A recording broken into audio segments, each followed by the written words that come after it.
বেলঘরিয়া মন্ডল পাড়ার সাবু 500 টাকা দেন। আল্লাহ বিমান করুন।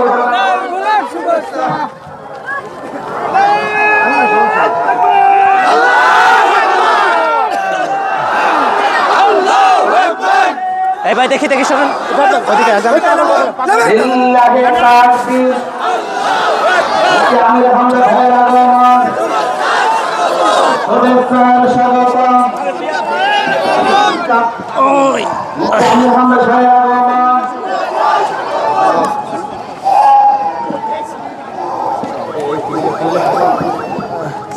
লিল্লাহি তাকবীর। কুষ্টিয়া জেলার কাঞ্চনপুর ইউনিয়ন নাকি বেলঘরিয়া রহিমা খাতুন মাধ্যমিক বিদ্যালয় ময়দানী এলাকাবাসী কর্তৃক আয়োজিত 2 দিন ব্যাপী তাফসীরুল কোরআন মাহফিলের সমাপনী রজনী। তিরমিজি শরীফের হাদিস, নবীজি বলেন কুল্লু উম্মতি ইয়াদখুলুনাল জান্নাহ, আমার প্রতিটা উম্মত জান্নাতে যাবে ইল্লা মান আবা, আবা বাদ দিয়ে। সাহাবীরা প্রশ্ন করলেন কিলা ইয়া রাসূলুল্লাহ মান আবা, হে নবী আবা কারে বলে? নবীজি বললেন ফামান আতাআনি দাখালাল জান্নাহ ওমান আসানি ফাকাদ আবা। এই পৃথিবীতে যে আমি নবীকে অনুসরণ করে চলবে, আনুগত্য করবে, এই লোকটা আমার সাথে জান্নাতে যাবে। আর যে লোকটা আমার আনুগত্য করেন, আমার অবাধ্যতায় জীবন চালায়, এই মানুষটা আবা অস্বীকারী, এর জন্য জান্নাত হবে না। কি বুঝলেন এখান থেকে বলেন তো? নবীর আনুগত্যের মাধ্যমেই তার উম্মত হওয়া যায়। তার অবাধ্যতা কেউ যদি দুনিয়ায় করে, সেই লোকটার জন্য মাস্ট বি জান্নাত হবে না, জান্নাতের বিপরীতে যা আছে সেটা হবে। এবার আল্লাহর নবী যা যা আদেশ দিয়েছিলেন ওইগুলো যদি আপনি না মানেন, তার উম্মত হতে পারবেন? বলেন বলেন। বিশ্ব নবী বলেন এই পৃথিবীতে বনি ইসরাইল যারা ছিল তাদের 72টা কাতার ছিল, দল ছিল কাতার। আর আমার উম্মতের ভেতরে কাতার হবে, দল হবে 73টা। আমার প্রশ্ন হচ্ছে উম্মতি এক আলিফ টান দেওয়া আছে, এখানে আলেমরা বুঝবেন। নবীজি কিন্তু বলেন না যে পৃথিবীর সব মানুষ মিলে কাতার হবে কিয়ামতে 73টা না, খালি আমার উম্মতের ভেতরেই কাতার হবে 73টা। কথা বোঝেননি আপনারা? না না, আপনি বললেই হলো। এখানে যদি দাঁড় করিয়ে প্রশ্ন করি আপনি ভুলে যাবেন। এই জন্য আবার বলছি, আমার উম্মতের ভেতরে কাতার হবে 73টা। আমার প্রশ্ন, ইহুদি খ্রিস্টান বৌদ্ধ মুশরিক মাজুসি এরকম 4500 ধর্মের লোক আছে দুনিয়ায়, এরা কেউ কি নবীর উম্মত? তারা এক কথায় কি কাফের? বলেন বলেন। তারা এক কথায় কাফের। আমরা নবীর উম্মত কারা? যারা আল্লাহকে বিশ্বাস করি, কিয়ামত বিশ্বাস করি এবং নবীজির রেসালাতকে বিশ্বাস করি। এই জন্যে কাদিয়ানি তারাও কাফের। তারা আল্লাহ একজন আছে বিশ্বাস করেন, কিয়ামত হবে তাও বিশ্বাস করেন। আমি নিজে কাদিয়ানিদের সাথে মিশেছি, কথা বলেছি। আমার শ্বশুর বাড়ি উথলি চুয়াডাঙ্গা, ওখানে কাদিয়ানিদের মসজিদ আছে, পাড়া আছে একেবারে পাশাপাশি। এই পাশে মুসলমানদের মসজিদ, এই পাশে কাদিয়ানিদের মসজিদ, মাঝখানে শুধু একটা রাস্তা। যেহেতু বাজারে গেলেই দেখা হয়, কয়েকজনের সাথে কথাও বলেছিলাম যে আল্লাহ কয়জন, ওরা বলছে একজন, তার মানে আমাদের সাথে মিল আছে। কি খ্রিস্টানকে জিজ্ঞাসা করবেন, ওরাও বলবে আল্লাহ একজন, কিন্তু আল্লাহর ছেলে আছে, আল্লাহর স্ত্রী আছে। ওরা আল্লাহর স্ত্রী বানিয়েছে হযরতে মারিয়ামকে, ওরা মারিয়াম বলে ডাকে না। আমি খ্রিস্টানদের সাথেও মিশেছি বাইরের দেশে গিয়ে, ওরা মারিয়াম বলে না, ওরা বলে মরিয়ম। কি বলে? কোরআনে কোন জায়গায় আপনি মরিয়ম পাবেন না, পাবেন মারিয়াম। এই জন্য যাদের মেয়ে হোক বউ হোক, মা হোক, ফুফু হোক, বোন হোক, অনেকের নাম আপনার কোরআনে কারিমে যেহেতু আছে এই জন্য মারিয়ম রাখেন, কিন্তু মরিয়ম বলবেন না, গোনা হবে আপনার। মারইয়াম কি বলা লাগবে? এই শব্দটা যেহেতু আল্লাহ কোরআনে দিয়েছেন, একবার যদি সওয়াবের নিয়তে উচ্চারণ করেন 40টা নেকি হবে। আর এটা পাল্টিয়ে ফেললে নেকির পরিবর্তে গোনা হবে। কোরআনের কোন শব্দ কেউ যদি বিকৃতি করে, পাল্টিয়ে ফেলে, ইচ্ছাকৃত পাল্টালে ঈমান চলে যায়। লা ইয়াতিহিল বাতিলু মিন বাইনি ইয়াদাইহি ওয়ালা মিন খালফি তানজিলুম মিন হাকিমিন হামিদ। সূরা হামিম সাজদার ভেতরে আছে, ফুসসিলাত বলা হয় যে সূরার নাম। পাক জানিয়েছেন, হে নবী, এমন কোরআন আপনাকে দিয়েছি, এর ডান থেকে, বাম থেকে, উপর থেকে, নিচ থেকে কোনো বাতিল, কোনো শয়তান প্রবেশ করতে পারবে না। এটা সংরক্ষণ করে রেখেছেন কে? কিন্তু বাস্তবতা তো উল্টা। আমরা এই দেশে দেখি কোরআনের ভেতরে অনেকে উল্টা পাল্টা কথা লাগাচ্ছে। এই যে আবুল সরকার, এ কিন্তু কোরআনের আয়াত পড়ছে ঠিক, কিন্তু বিকৃত করে ফেলছে অর্থ।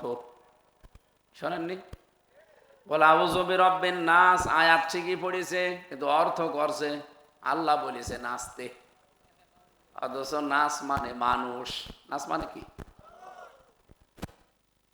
যেখানে কোরআনে শয়তানও প্রবেশ করার অধিকার রাখে না, অথচ এই শয়তান প্রবেশ করেছে। তার মানে আবুল সরকার এবং ওর অনুসারী যারা, এরা শয়তানের চাইতেও মারাত্মক। কিছু বুঝেছে? আমি শব্দ বলেছি দুইটা, আবুল সরকার এবং তার অনুসারীরা। এ বাংলাদেশে বহু অনুসারী তার আছে, আমরা এখন দেখতে পাচ্ছি। তারা রাজনৈতিক কারণে হোক আর যে কোনো ফায়দা নেওয়ার জন্য হোক, অনেকেই তাদের ঈমান আমল বিক্রি করে আবুল সরকারের পক্ষ নিয়েছে। আমাদের এলাকায় যেহেতু বিশ্বের একটা আন্তর্জাতিক মাজার আছে, নাম কি? লালন শাহ। ওখানে যে সমস্ত কাজ কারবার গুলো হয়, যেহেতু কাজ কারবার গুলো ইসলাম সমর্থিত না, ওখানে যারা যায় বুঝে যাক আর না বুঝে যাক, আমরা কোরআন হাদিসের চোখ লাগিয়ে দেখি যে না, এগুলো ইসলাম সাপোর্ট করে না, সমর্থন করে না, এই জন্য আমরা নিষেধ করি। তাছাড়া সত্যি কথা বলতে, লালনের সাথে ওখানে যারা যায় তাদের সাথে ব্যক্তিগত কোনো শত্রুতা আমার নেই বা আমাদেরও নেই। আমাদের শত্রু তো ওই লোকটা যে আল্লাহর বিধানের বাইরে চলবে। মানা হাব্বা লিল্লাহি ওয়া আবগাদা লিল্লাহি ওয়া আতাআ লিল্লাহি ওয়া মানা লিল্লাহ ফাকাদ ইসতাকমালাল ঈমান। মুসলিম শরীফের হাদিস। নবীজি বলেন, কেউ যদি তার ঈমানকে পরিপূর্ণ করে নিতে চায়, শুধুমাত্র তসবিহ হাতে নিয়ে জব্বা গায়ে দিয়ে বড় দাড়ি রেখে ঘরের কোণে বসে থাকলে আপনি পরিপূর্ণ ঈমানদার হবেন না। এই 4টা শর্ত মানা লাগবে। মান আহাব্বা লিল্লাহি, কাউকে যদি কেউ ভালোবাসেন, আল্লাহর জন্য ভালোবাসবেন। কথা বুঝতেছেন? তাই বলে আবার প্রেমিকাকেও আল্লাহর জন্য ভালোবাসেন না। ভালোবাসা লাগবে বৈধ জিনিস, কিন্তু হওয়া লাগবে কার জন্যে? আমি যদি আলহাজ আব্দুর রশিদকে ভালোবাসি, এটা লোক দেখানোর জন্যে, ওনাকে ভালোবাসা লাগবে আল্লাহর জন্যে। উনি আল্লাহর পথে চলেন, আল্লাহর বিধান চান, এই কারণে ওনারা ভালোবাসি। যদি উনি মানুষের তৈরি করা আইনে জমিনে কায়েম করার জন্য চেষ্টা করত, আব্দুর রশিদ না, উনি একবার হজ করেছে না 50 বার হজ করলো, ওনাকে আমি ভালোবাসতাম না। কারণ আমার ভালোবাসাটাই হবে, বলেন তো কার জন্যে? ওয়াবগাদা লিল্লাহ, কাউকে যদি আমি ঘৃণা করি, এটা আমার আল্লাহর জন্য করা লাগবে। সুতরাং লালনের মাজারে যারা যায়, আমরা সত্যি কথা বলছি, তাদেরকে দেখতে পারি না, পছন্দ করি না, ঘৃণা করি আমার আল্লাহর জন্যে। কারণ তারা পুরাপুরি শিরিক করছে আল্লাহর বিধানের সাথে, আল্লাহর সাথে। আল্লাহর নিষিদ্ধ কাজগুলো সেখানে হয়, নারী পুরুষ এক জায়গায় হওয়া, পর্দার কোনো বালাই নেই। এমনকি বাবা ডাল, আর যেটা আছে গাজা বাবা, তো খেতেই আছে। আর এগুলো সবচাইতে বেশি এই কাঞ্চনপুর জিয়ারকি এই 2 ইউনিয়ন থেকে নাকি আল্লাহর ওলিরা বেশি পাঠায়। মনে করছেন হুজুর কিছু জানে না, না? সব খবর আমার কাছে আছে। বটতল ইউনিয়নেও আছে। তা আপনাদেরকে আমরা ভালোবাসি আল্লাহর জন্যে, ঘৃণাও করি আল্লাহর জন্যে, কিন্তু বাস্তবে দেখলাম অনেক নেতা এখন তাদের কিছু ভোট পাওয়ার জন্য আল্লাহর বিরুদ্ধে অবস্থান নিয়ে তাদের পক্ষে কথা বলছে। যে আমরা যদি কোনোদিন ক্ষমতায় আসতে পারি, লালনের মাজার আমরা স্বর্গ বানিয়ে ফেলবো। একটা কথা হইল, নবীজি বলছেন লা তাত্তাখিযুল কুবুরা মাসাজিদা, কবরকে মসজিদ বানাবা না, সেজদার জায়গা বানাবা না। আপনি নিজে এখনো চলেন, দেখেন কত ভক্ত এখনো লালনের মাজারে সেজদায় পড়ে আছে।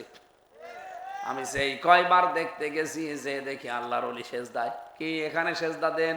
এত মসজিদ না, মসজিদ তো আলাদা আছে। বলে না, আল্লাহর ওলি এখানে আছে। ওদের সেজদা আল্লাহর জন্যে না, ওদের সেজদা মাজারের জন্যে। তাহলে এই হাদিসের বিপক্ষে তারা অবস্থান নিয়েছেন।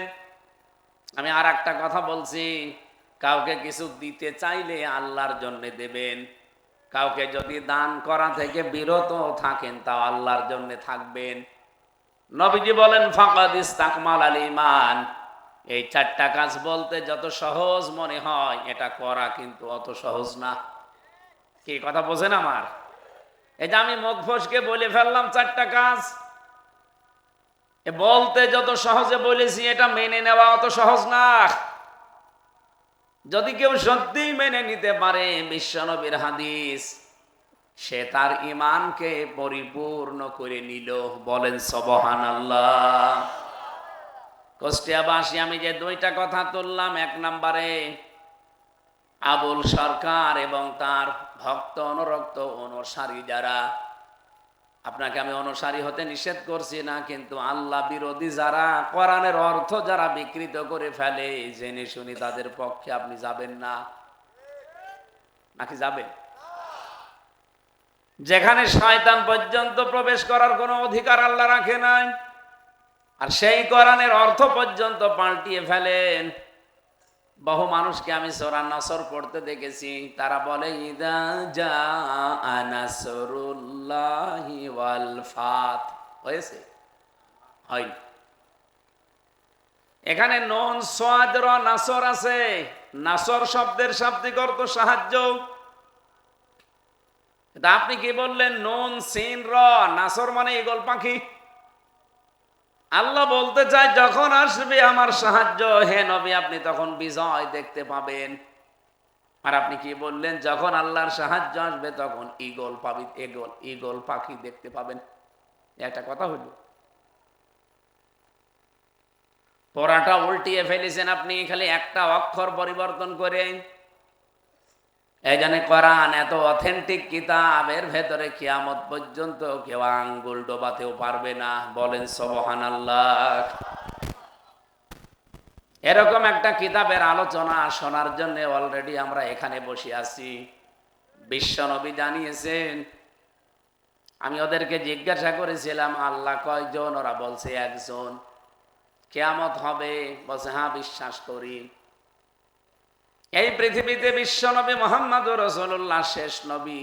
ওরা এই জায়গায় প্রশ্ন তুলে বলেছে না, এটা আমরা মানি না। ওদের দৃষ্টিতে, ওদের বিশ্বাসে শেষ নবী গোলাম মুহাম্মদ কাদিয়ানী। এমনকি কোরআনে কারিমের 6666টি আয়াত, 6665টা আয়াত তারা মানে, বিশ্বাসও করে কম বেশি। একটা আয়াত ওরা মানেও না, বিশ্বাসও করে না, তাও পুরাপুরি না। সূরা আহজাবের 40 নম্বর আয়াতের 4 ভাগের 1 ভাগ, মাত্র 4টা অক্ষর, খ তাম, খ আলিফ তামিম। আয়াতটা কিন্তু এতটুকু শেষ না। মা কানা মুহাম্মাদুন আবা আহাদিম মির রিজালিকুম ওয়ালাকিন রাসূলুল্লাহি ওয়া খাতামান নাবিয়্যিন। কত বড় আয়াত দেখলেন? এখনো শেষ হয়নি, আরো আছে। ওয়াকান আল্লাহু বিকুল্লি শাইইন আলিমা। এই যে এত বড় একটা আয়াত, মা কানা মুহাম্মদ, মুহাম্মদ ছিলেন না আবা আহাদিম মির রিজালিকুম, এই পৃথিবীতে কোনো অ্যাডাল্ট বয়স্ক পুরুষের পিতা। হ্যাঁ ঠিক আছে, এটা কাদিয়ানীরাও মানে যে উনি বয়স্ক কোনো পুরুষের পিতা ছিলেন না, উনি ছোট ছোট বাচ্চাদের পিতা ছিলেন। কারণ তার 3টা সন্তান ছিল, ছেলে কয়টা? 4টা মেয়ে ছিল। তার ভেতরে তহের, আবুল কাসেম এবং ইব্রাহিম, এই 3টা ছোট ছোট অবস্থায় তারা দুনিয়া থেকে বিদায় নিয়েছেন। এই জন্য আল্লাহ এখানে মিন সিবিয়ানিকুম দেননি, যে উনি ছোট ছোট পুরুষের পিতা ছিলেন না, আল্লাহ দেননি, দিয়েছে মির রিজালিকুম। উনি পিতা ছিলেন কিন্তু ছোট পুরুষের পিতা না। উনি ছোট পুরুষের পিতা ছিলেন কিন্তু অ্যাডাল্ট বা বয়স্ক, প্রাপ্ত বয়স্ক পুরুষের পিতা তিনি ছিলেন না। কাদিয়ানীদের সাথে আমি নিজে কথা বলে দেখেছি, ওরা বলছে হ্যাঁ এটা তো আমরাও জানি। ওয়ালাকির রাসূল আল্লাহ, বরং উনি একজন রসুল ছিলেন আল্লাহ। হ্যাঁ এটাও আমরা মানি, উনি রসুল ছিলেন। 4 নাম্বার, ওয়া খাতামান নাবিয়িন, উনি শেষ নবী ছিলেন না, এটা আমাদের মানতে চাই না, এটা মানিও না। বলেন তো কাদিয়ানীরা কোরআন শরীফ পড়াটা অস্বীকার করে? কথা বলা লাগবে। আপনারা হয়তো না জানতে পারেন, এলাকায় নেই, যেন আমি নিজে দেখেছি ওরা পড়াটা অস্বীকার করে না, পড়াটা মানি না তাও বলে না। শুধু সূরা আহজাবের 40 নাম্বার আয়াতের 4 ভাগের 1 ভাগ, একটা শব্দ 4টা মাত্র অক্ষর মানে না, বিশ্বাস করে না। এই জন্য ওরাও কাফের। কাদিয়ানীদের সাথে কেউ বুঝে শুনে ছেলে মেয়ে বিয়ে দেবেন? কথা বলা লাগবে। অথচ কোরআন শরীফের ভেতরে এই জমিন আল্লাহর বিধান দিয়ে চলবে এরকম কথা আছে ডাইরেক্ট ইনডাইরেক্ট 918 জায়গায়। কত? 918 জায়গায় আছে এই জমিন যার, বিধান তার। হয়তো ডাইরেক্ট আছে অথবা ইনডাইরেক্ট আছে। আমি তাফসির নিয়ে অনার্স মাস্টার্স করার সময় আমি মিলিয়েছিলাম যে 918 জায়গায় আল্লাহ এরকম আয়াত দিয়েছেন, আলা লাহুল খালকু ওয়াল আমরু তাবারাকাল্লাহু রাব্বুল আলামিন। ইনিল হুকমু ইল্লা লিল্লাহ, আমারও আল্লাহ, তা'বুদু ইল্লা ইয়া। এখন 918টা আয়াত পড়াটা এভাবে তো বলা যাচ্ছে না। বলেন, আমার প্রশ্ন আপনার কাছে, এটা রেকর্ড হচ্ছে, তামাম পৃথিবীতে যাচ্ছে, সবার কাছে আমার প্রশ্ন, বিশেষ করে বাংলাদেশের যারা আমরা মুসলিম দাবি করি, কাদিয়ানীরা মাত্র 4 ভাগের 1 ভাগ মানে না, এই জন্য কাফের। ছেলে মেয়ে আমরা বিয়ে দেই না তাদের সাথে, আত্মীয়তা করি না, সালামও দেয় না তাদের, কারণ তাদের সব আলাদা। অথচ বাংলাদেশে, এই দেশ, এই পৃথিবী যার, আইন চলবে তার, এরকম কথা 918 জায়গায় আপনি পেলেন। এ বাংলাদেশে বহু মুসলমান আছে এই 918টা আয়াতই মানে না। ওরা চায় জমিন আল্লাহর, এটা মানি, কিন্তু এখানে বিধান চলবে আমাদের। এক কথা বলেন এখানে। তাহলে আমার মনে হয় কাদিয়ানীদের চাইতে এই মানুষগুলো আরো মারাত্মক, আরো ভয়ঙ্কর, আরো বড় কাফের। তাহলে এদের সাথে আত্মীয়তা করবেন কি দিয়ে? এখন একটু দেখে শুনে আত্মীয়তা করা লাগবে। এ জমিন যার, আইন চলবে তার, এটা যারা মানে না, আল্লাহর ভাষায় তারা কাফের। আরো জোরে, জোর হলো না? এরকম আত্মীয় কারোর সাথে আপনার আছে? বলছেন না, ঠিক আছে না, মানে আপনার সব আত্মীয় তো এরকম, বলছেন না? বুঝে বললেন নাকি আবেগে বলে ফেলেছেন? না, না যখন বলেছেন এই নাটা ঠিক থাকা লাগবে। যারা আল্লাহর আইন এই পৃথিবীতে কায়েম হোক এটা চাই না, তাদের সাথে যদি আত্মীয়তা থাকে ত্যাগ করা লাগবে। যদি এটা শ্বশুর হয়,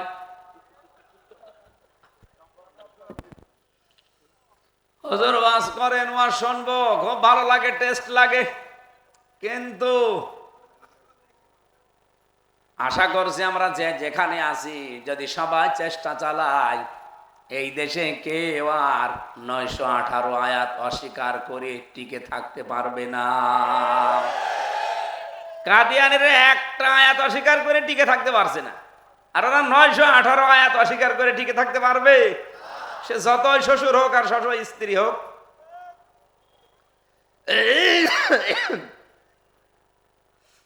যে কথাটা তুলেছিলাম, আমার উম্মতের ভেতরে কাতার হবে কিয়ামতের দিন 73টা।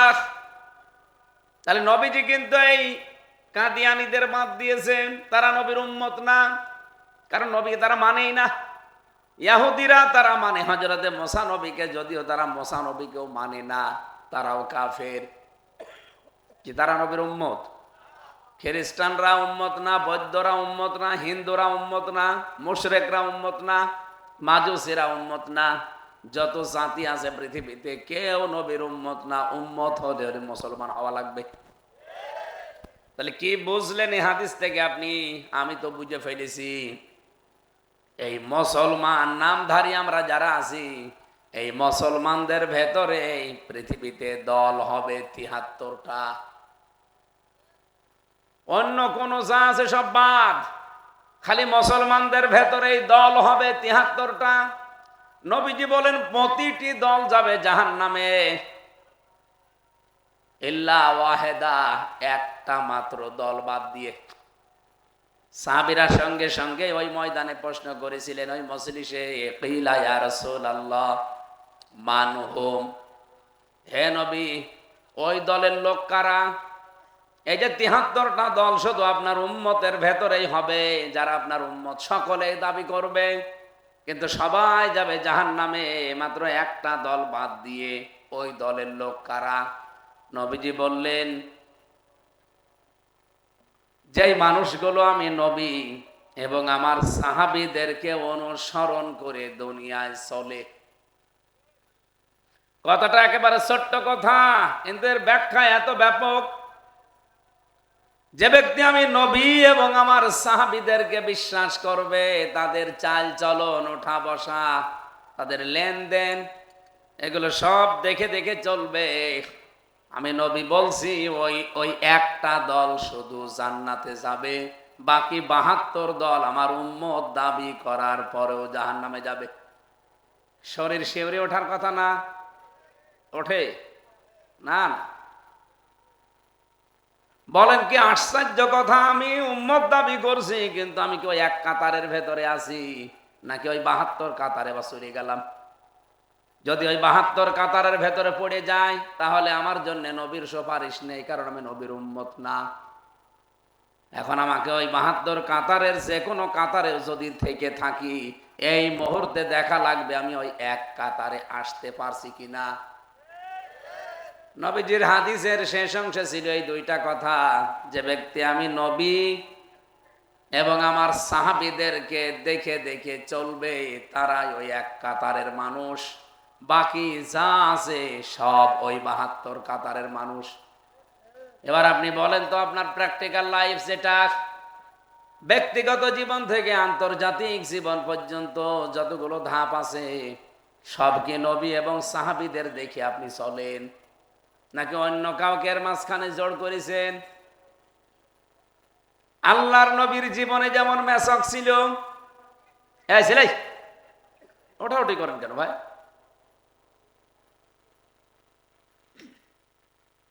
ঘুমিয়ে পড়েছে? এত ছোট মানুষ নিয়ে আসার দরকার কি? যান তাড়াতাড়ি দিয়ে আসেন, ম্যাডামের কাছে দিয়ে আপনি আবার আসেন, আবার চলে যান না। বাড়ি যে দেখা যাচ্ছে ওনারা দুইজন আবার গল্প শুরু করেছে, আপনি তাড়াতাড়ি চলে আসবেন। কাঞ্চনপুরবাসী এদিকে তাকান। নবীজির মেসাজ যেমন দুনিয়ায় ছিল, তার সুন্নত মনে করে আমরা পালন করি। খাবারের পরে মিষ্টি খাওয়া যেভাবে সুন্নত মনে করে পালন করি, দুপুরে খাবারের পরে একটু শুয়ে থাকা, 15-20 মিনিট কাইলুলা বলে, এটা যেমন পালন করি, আল্লাহর নবী মুহাম্মদ রাসূলুল্লাহ ঠিক যেভাবে যেভাবে চলেছে সারা জীবন, ওইভাবে চলা লাগবে ওই এক কাতারে থাকার জন্য। যেখানেই দেখবেন যে না এটা তো নবীজির জীবনে নেই, ওখান থেকেই ফিরে আসা লাগবে। কথা বলেন না কেন? নবীজি বিবাহ করেছিলেন, কোনদিন তার বিবাহ যতগুলো করলেন, এই যে 11টা বিয়ে করলেন, বলেন তো 11টা বিয়ে করতে কোনদিন তিনি যৌতুক নিয়েছেন? আপনারা নিয়েছেন? বলছেন না, আপনি তো একা, বাকি আল্লাহর ওলিরা কথা বল না। তার মানে যারা নিয়েছেন, আপনি কিন্তু এখন ওই 72 কাতারের ভেতরে চলে গেছেন, এক কাতারে আসতে পারেন নাই। কথা বলেন না কেন? এমনকি এই যে বিভিন্ন বাড়িতে বিয়ের সময় মেয়ের বাবার কাছ থেকে যে দাবিগুলো করা হয় কৌশলে, এই কৌশল করাও হারাম। হারাম খাওয়ার জন্য কৌশল করাও হারাম। যেহেতু যৌতুক হারাম, আমি আবার বলছি, হারাম খাওয়ার জন্য কেউ যদি কৌশল করে সেইটাও হারাম। আপনি যেহেতু যৌতুক হারাম বলে ছেড়ে দেবেন, তাহলে এটা আবার খাবার জন্য যদি ডাইরেক্ট না হয় ইনডাইরেক্ট কৌশল করেন, মেয়ের বাবাকে বলছেন বিয়ায় আমি তো কিছু চাই না, একটা ফ্রিজ দিলে আপনার মেয়েরই কাছে লাগবে, কারণ বাজার ঘাট করে নিয়ে আসবো আমরা, রাখবো কোথায়, আমাদের ফ্রিজ নেই, আপনার মেয়ের তো কষ্ট হবে, এই জন্য ফ্রিজটা দেন, আপনার মেয়েরই লাগবে। এটা ডাইরেক্ট বললে হয়তো দিত না, এই জন্য ইনডাইরেক্ট, এটাও হারাম। আপনার জামাইকে আপনি একটা মোটরসাইকেল দিলে আপনার মেয়েকেই নিয়ে ঘুরবে, এটা আমার ছেলের লাগবে না, আপনার মেয়ের জন্য। এরকম চালাক মানুষ দেশে আছে। আমি আবার বলছি, একটা থিওরি, এটা হারাম খাওয়ার জন্য কৌশল করাও। আরো জোরে। তাহলে নবীজির জীবনে যেহেতু যৌতুক ছিল না, এটা আজকে থেকে বয়কট করা লাগবে। আমার আফসোস লাগে খুব, এই 54 বছরের প্রায় 36 বছর মেয়ে লোক দায়িত্বে ছিল দেশের, কিন্তু যৌতুকের মতো এরকম একটা মহা কৌতুক তারা বিদায় করতে পারে নাই। তাদের তো আর দুইজনের যৌতুক দেওয়া লাগে নাই। একজনের বাপ ছিল প্রেসিডেন্ট, আর একজনের চেহারা ছিল ভালো, যৌতুক দেওয়া লাগবে কেন? ওদের যদি যৌতুক দেওয়া লাগতো, ওরা টের পেত যে কি, তখন তারা ক্ষমতায় গেলে আইন পাশ করে এটা বন্ধ করে দিত। আমরা আপনাদের কথা দিতে পারি, ইসলাম যদি ক্ষমতায় এবার যায়, এই যৌতুক নামে মানবতার সাথে মহা কৌতুক আমরা ঝাঁটা পিটায় করে বিদায় করব। অন্তত কথা বলে মেয়ে লোকের ভোটগুলো তো পাওয়া যায় নাকি? না না, মেয়েরা আমরা করবো ইনশাল্লাহ, কথা যা দিচ্ছি 100 ভাগ কার্যকর করা হবে ইসলাম আসলে। ইসলাম না আসলে আমরা পারবো না, ওই 36 বছর যেমন পারে নাই। অথচ আমার মনে হয় হাসিনার কথা সারা দেশ যেভাবে চলেছে, এই 15 বছরের যে কোনো একদিন যদি বলতো এই দেশে যৌতুক নিলে তার ফাঁসি, কেউ যৌতুক নিত না। ইসলামে আছে অলিমা, অলিমা হয় ছেলের বাড়িতে, মেয়ের বাড়িতে না। কিন্তু বাংলাদেশে আমার 100টার প্রায় 90টা পরিবারে বিয়ের সময় মুসলমান অলিমা করে না, খালি বরযাত্রী যায়। এখানে বরযাত্রী গিয়েছেন কারা? হাত তোলেন তো। আমিও তুললাম, হাসি তোলে নাই। জীবনে বরযাত্রী যান? আলহামদুলিল্লাহ, একটা মানুষ পাওয়া গেছে বরযাত্রী যায়নি। অলিমা করেছেন বিয়ের সময়? অলিমা করেছেন? বিয়ে করেননি? অলিমা করেছেন? না, অলিমা করেনি, হয়নি। আবার বিয়ে দেব, দরকার অলিমা করা লাগবে।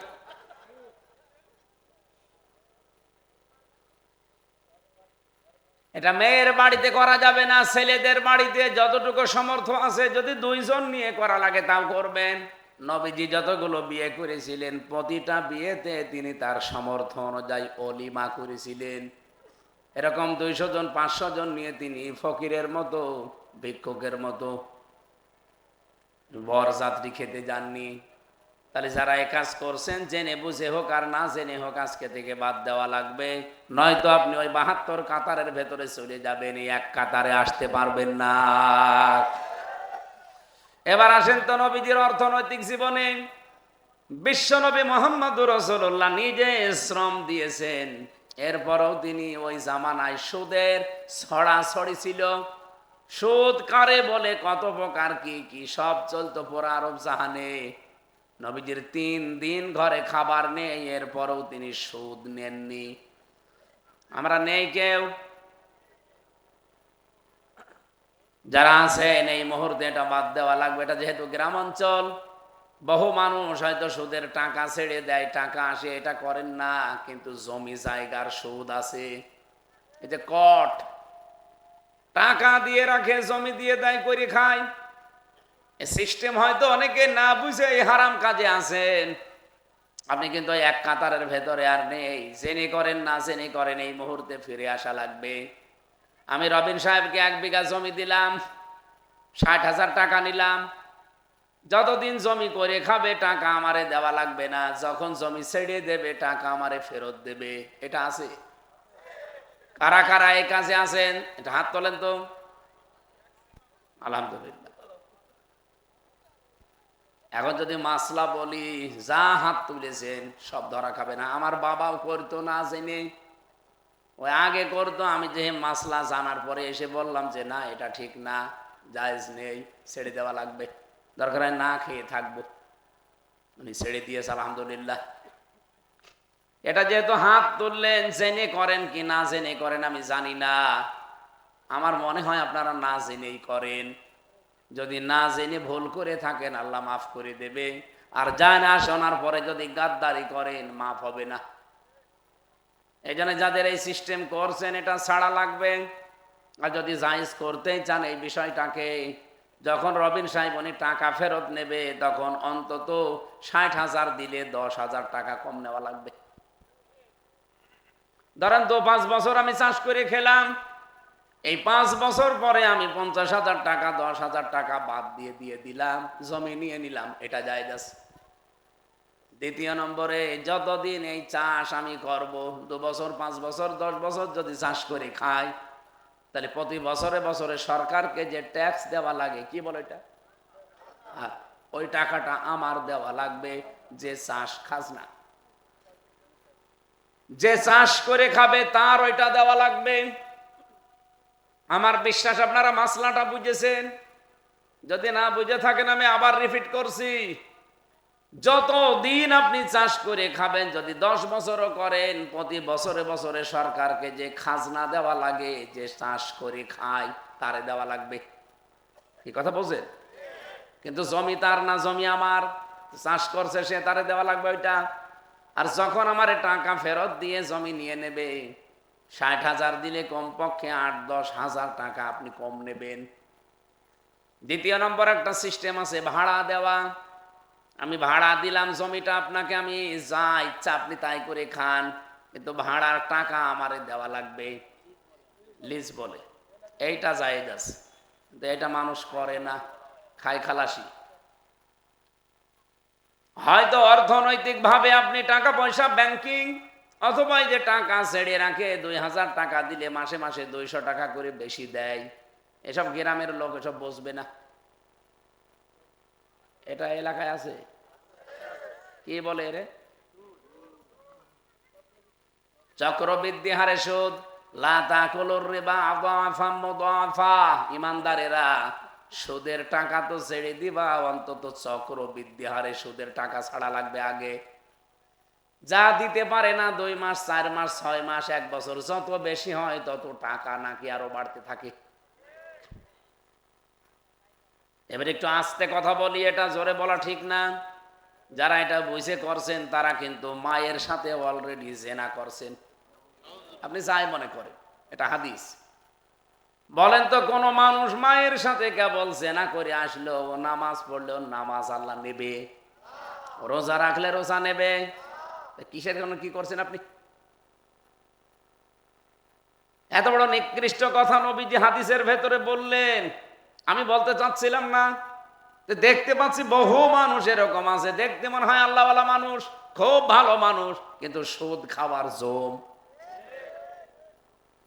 আমি 2016 সালে একবার হজে গিয়েছিলাম, যখন ওই যে কুষ্টিয়ার ওই যে একতারা মোড়, ওই জায়গায় তখন জমার নামাজ পড়াতাম কিছুদিন। আমার পেছনে নামাজ পড়ে আসলো আসরের, দেখে ওই এনে আমি যে দোকানে যে দাঁড়ায়, আমার পেছনে যে দাঁড়ায়, যেই দাঁড়ায় তারে দেখেই দোকানদার টাকা বের করে দেয়, আমি শুধু দেখি। 3-4 দোকান নেওয়ার পরে আমি বললাম, ভাই আপনি কি আমারে ফলো করছেন?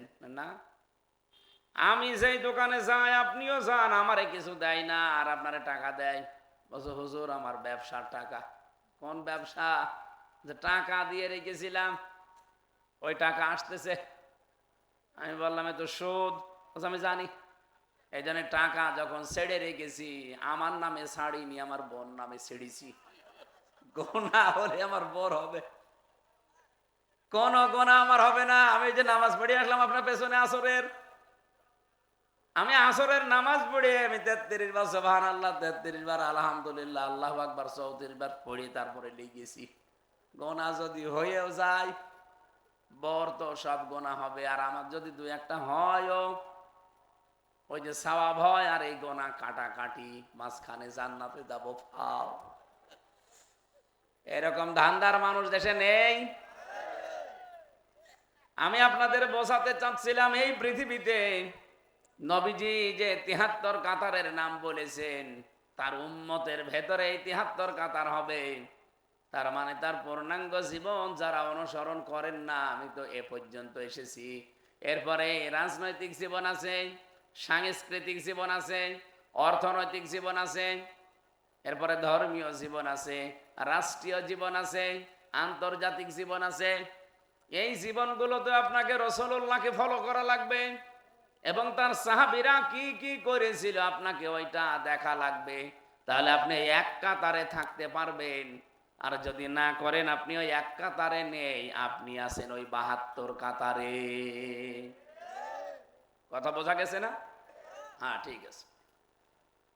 তাহলে আমরা নবীর উম্মত হতে চাই, কিয়ামতের দিন উনি আমাদের জন্য ওই যে একটা দোয়া কবুল হয়নি, ওই দোয়াটা করবেন। সবার জন্যে না উম্মতের জন্যে? তাহলে উম্মত হওয়া লাগবে না লাগবে না? এখন আপনার বিবেকে যা বলে আপনি তাই করেন।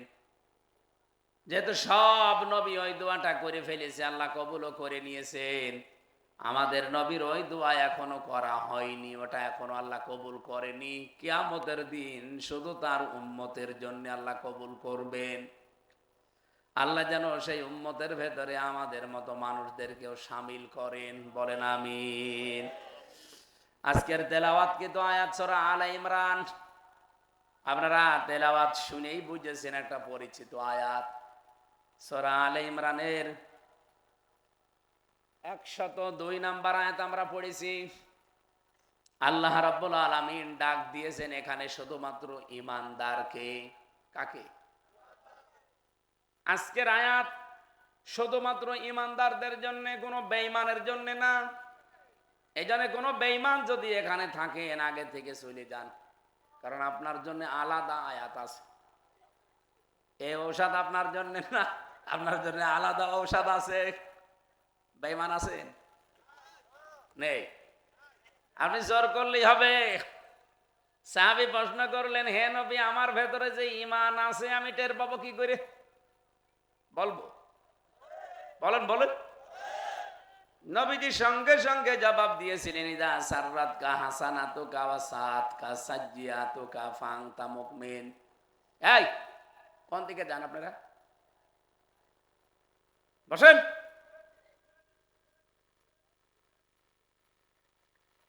সাহাবীর প্রশ্নের জবাবে নবীজি বললেন, যখন তোমার ভালো কাজগুলো তোমাকে আনন্দ দেবে, অন্যায় কাজ দেখলেই তোমার কষ্ট লাগবে, ভেতর থেকে একটা বাধা আসবে, তখন তুমি বিশ্বাস করবা যে তোমার ঈমান আছে।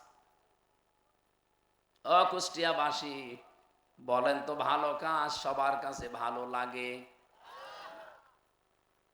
আজকের যে আয়োজনটা হয়েছে এটা কি খারাপ কাজ না ভালো কাজ?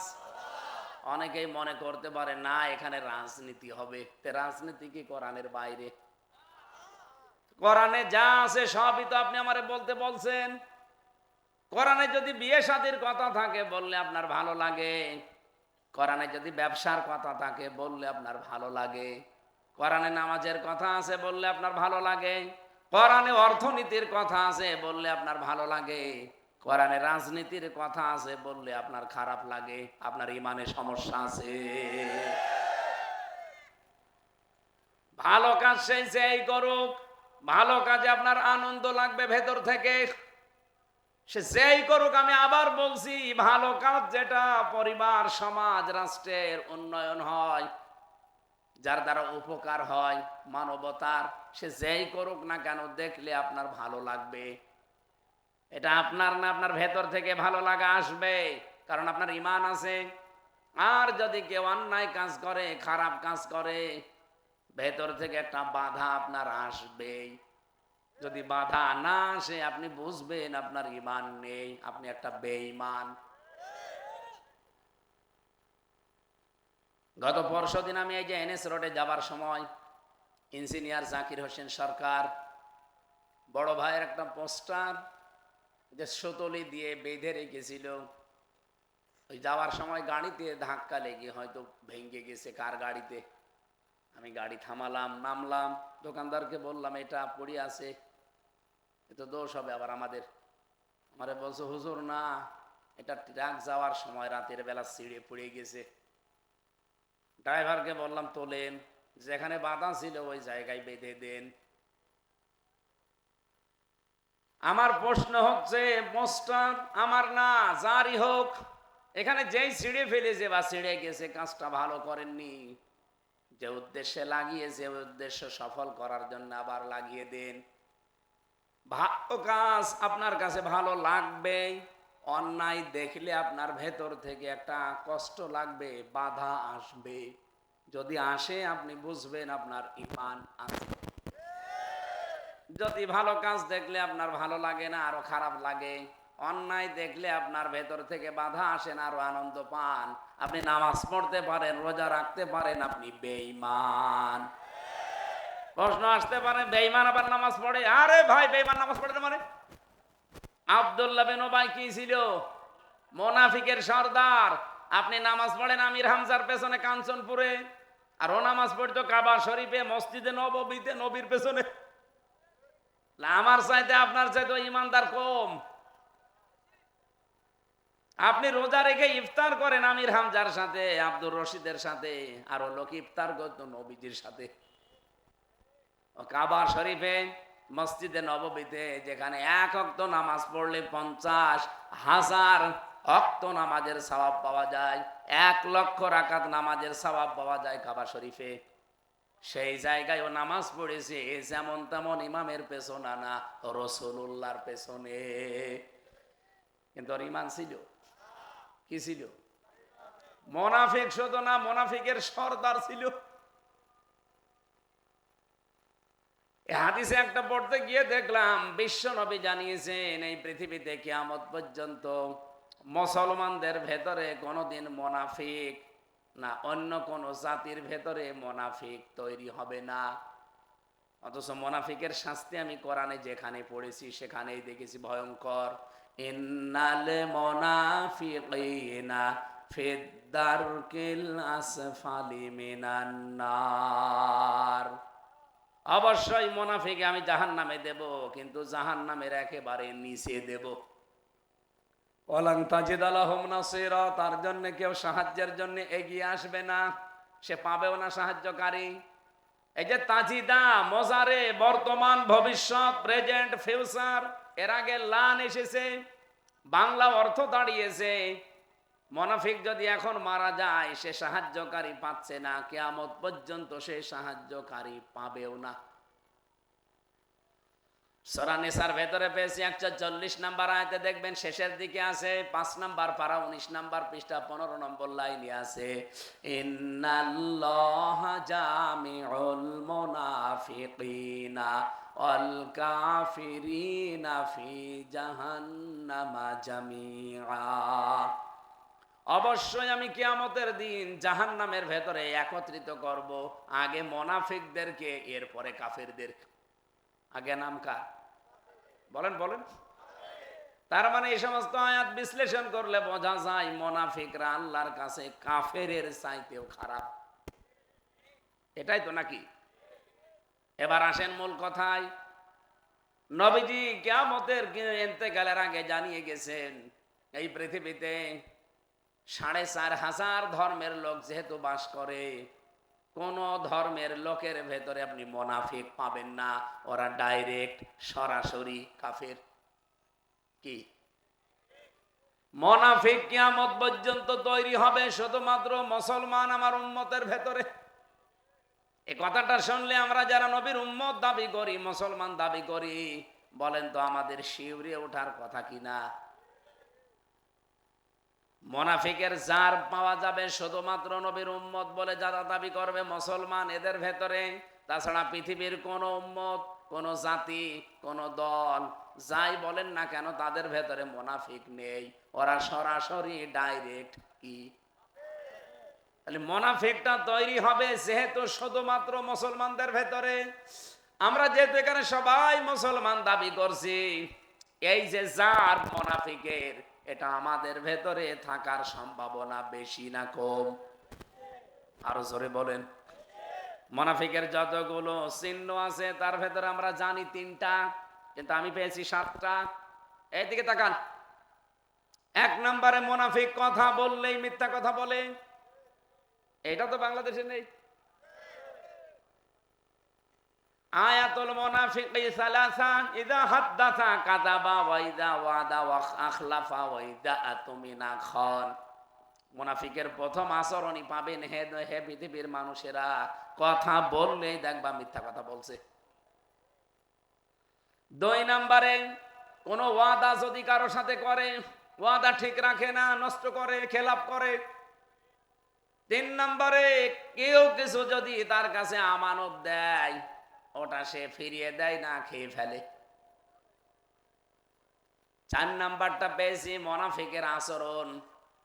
ওরা কারোর সাথে যদি গন্ডগোল হয়, ঝগড়া হয়, ঝগড়া হলে খালি গালি দেয়। কাঞ্চনপুরে তো গালি নেই।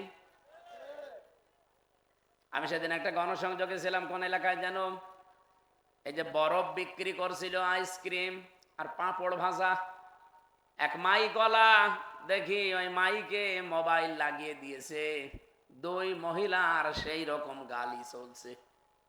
ওরে বললাম কে লাগিয়েছেন? বলছে আমি যাচ্ছিলাম, হঠাৎ দেখি 2 মহিলার ঝগড়া, এমন গালি আরম্ভ করেছে, আমি রেকর্ড করে ছিড়ে দিচ্ছি। আমি মানে 1-1.5 মিনিট হবে, এমন কোন গালি নেই যারা 2 জন দেখছে না। এই যে ঝগড়া হলে আপনি প্রতিপক্ষকে গালি দেন, এটা মুনাফিকের লক্ষণ। কত মুরব্বী মানুষ দেখি তার যুবক ছেলে যুবতী মেয়ের সামনে তার মাকে গালি দেয়। এরকম মুরব্বী নেই? ওই দেখি হাত তোলেন তো মুরব্বী। না, এখানে নেই। ওইরকম মুরব্বী এখানে আসে? ও তো মুনাফিক, এখানে আসবে না। আপনি একটা বারের জন্য ভেবেছেন যে আপনার বয়স এখন 80 বছর, আপনার স্ত্রীর বয়স 70 বছর, আপনার একটা যুবক ছেলে তার বয়স 35 বছর, যুবতী মেয়ে 25 বছর, তার সামনে বসে আপনি তার মাকে গালি দিচ্ছেন। এখন যদি ধরে এই 2 ভাই বোন মিলে আপনার এই উত্তম মাধ্যম দেয়, কে ঠেকাবে? আপনার লজ্জা করে না মুখ দিয়ে গালি বের করতে? গালি দেওয়া মুরব্বী দেখেছেন জীবনে? 4 নাম্বার গেল। 5 নাম্বারটা বলবো। মুনাফিকরা ভেতরে যা আছে উপরে তা নেই, ওদের মুখের কথার সাথে মনের কথার মিল নেই। এই কথা বলেন না কেন? আরে ভাই, এটা তো শুধু দেশে না, আমি বিদেশেও পেয়েছি। কাবা শরীফ তাওয়াফ করার সময় দেখি একটা লোক অঝোর নয়নে কাঁদতেছে, যে গায়ে হাত দিলাম। ওই যে কাবার গিলাফ, কালো ঘর, রকনি আমিনিতেও যেতে পারে না, গিয়েছে একবার। আমার মেয়েটা কাঁধের উপর ছিল, অত হাঁটতে পারে না, কাঁধে নিয়ে তাওয়াফ করছিলাম। বারবার ওই লোকটার দিকে তাকিয়ে দেখছি, এ কি কান্না, একে মার্ডার করে এসেছে নাকি? কাছে গিয়ে বললাম, আমি মনে করছি অন্য দেশের মানুষ। প্রথমে বাংলায় বলেছে যে আপনার বাড়ি কোথায়? বাংলাদেশ। এই তো দেশের মাল। কোন জায়গায় বাড়ি? বলছে নোয়াখালী। নোয়াখালী একেবারে জায়গা মতো বাড়ি। কাদের কেন? বলছে হুজুর আমি মধ্যম চাই। ওদের এলাকার ভাষা এরকম, আমি মধ্যম চাই। মরবেন কেন? আচ্ছা, আমার দেশে কিচ্ছু নেই, এই দেশে কাবা শরীফ আছে, এই দেশে নবীর রওজা আছে, শুনেছি এখানে মরে গেলে নাকি জান্নাত পাওয়া যায়। আমি আর দেশে যাব না। আমি বারবার কাবার গিলাপ ধরে বলছি আমি মরবো। ঠিক আছে আসে। ম্যাডাম রে বললাম তোমরা তাওয়াফ করো, আমি আসতেছি। নিয়ে গেলাম যে হোটেলে থাকি পাশে। হোস্টেলে ওঠার পরে বললাম আপনি বসেন, আপনাকে একটু খাওয়াই। নাস্তা ছিল, ভেতরে ফলমূল ছিল, দিলাম। হঠাৎ জানালা দিয়ে তাকিয়ে দেখি বাইরে ঝড় উঠেছে। আর ওই দেশে মরুভূমির ঝড়, অন্ধকার হয়ে যায় সব। মুরব্বিরে বললাম মুরব্বি আপনার দোয়া কবুল হয়ে গেছে। কি আপনি কেবল দোয়া করে আসলেন, কাবা শরীফে যে আপনি মরবেন, আপনি তাকান জানলা দিয়ে দেখেন কি ঝড়। এখন শুধু বাইরে যাবেন আর মরে যাবেন। আমারে বলছে মাওলানা আমি তো দোয়া এবছরের জন্য করিনি। এবছরের জন্য করিনি মানে আমি এবছরের জন্য দোয়া করিনি, আগামীতে যদি আসি তখন।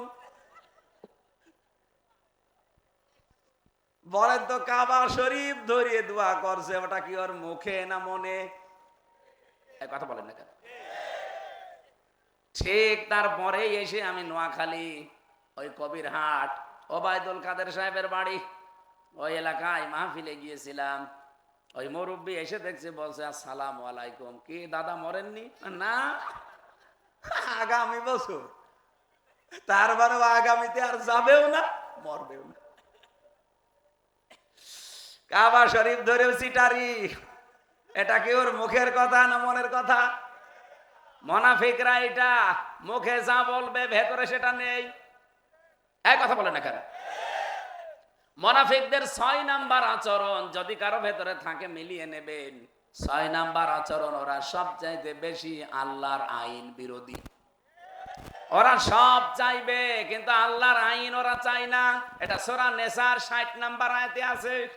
আলাম তারা ইলাল্লাযীনা ইয়াসউমুনা আন্নাহুম আমানু বিমা উনজিলা ইলাইকা ওয়া মা উনজিলা মিন ক্বাবলিক ইলা আখির আয়াত।